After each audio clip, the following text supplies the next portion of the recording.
Hello viewers, আসসালামু আলাইকুম। আশা করি সবাই ভালো আছেন। আমিও আলহামদুলিল্লাহ ভালো আছি। আজকে আপনাদের সাথে শেয়ার করব অন্যরকম টমেটো ভাজি। ভাজিটা খেতে অসম্ভব মজার হয়। যে কেউ অতি সহজে এই ভাজিটা বানাতে পারেন। যখন মাছ মাংস কিছুই খেতে ইচ্ছে করে না, তখন এই ভাজিটা অসম্ভব মজা লাগে। শুরু করছি আমার আজকের রেসিপি।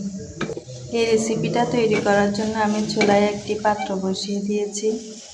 দিয়ে দিচ্ছি পর্যাপ্ত পরিমাণে তেল।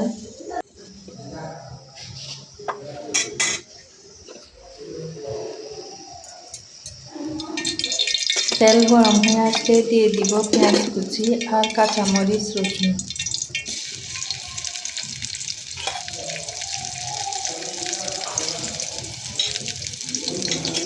এবার নেড়ে ছেড়ে ভেজে নেব।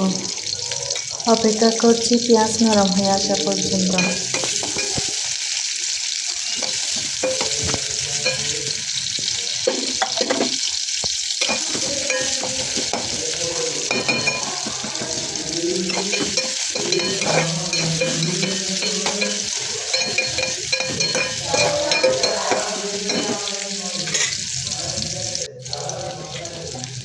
পেঁয়াজ নরম হয়ে আসলে দিয়ে দিচ্ছি কেটে দিয়ে রাখা টমেটো।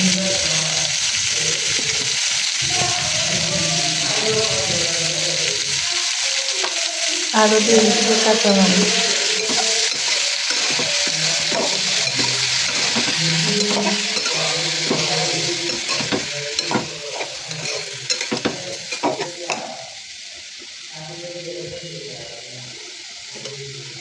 এবার টমেটোগুলোকে নেড়ে ছেড়ে কষিয়ে নিচ্ছি।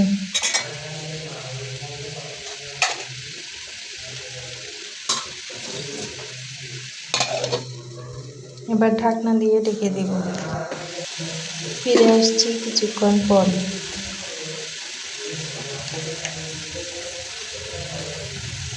এবার দিয়ে দিচ্ছি স্বাদ মতো লবণ, হাফ চা চামচ পরিমাণ হলুদের গুঁড়া।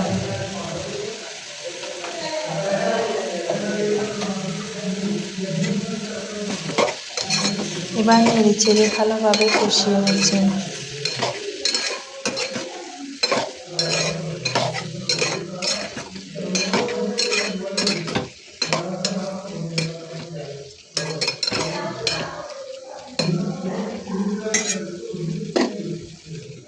এবার ঢাকনা দিয়ে টমেটো নরম হয়ে আসা পর্যন্ত রান্না করব। এবার দেখে নিচ্ছি টমেটো নরম হয়েছে কিনা। এখন দিয়ে দিচ্ছি পেঁয়াজ কলি।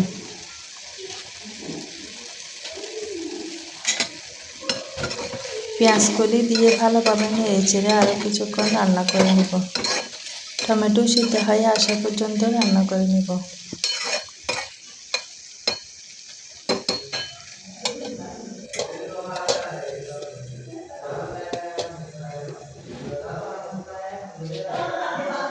ফিরে আসছি কিছুক্ষণ পর। টমেটো পুরোপুরি সিদ্ধ হয়ে গেলে আমি এখন একটি ফেটে রাখা ডিম দিয়ে দিচ্ছি। ডিমটা টমেটো ভাজির সাথে ভালোভাবে নেড়ে চেড়ে মিক্স করে নিব। এবার 5 মিনিট লো হিটে রান্না করব।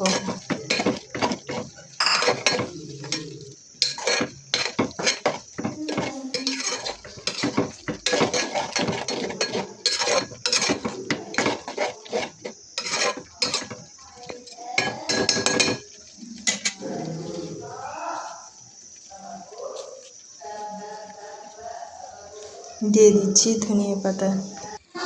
ধনিয়া পাতা দিয়ে এবার নামিয়ে নিচ্ছি।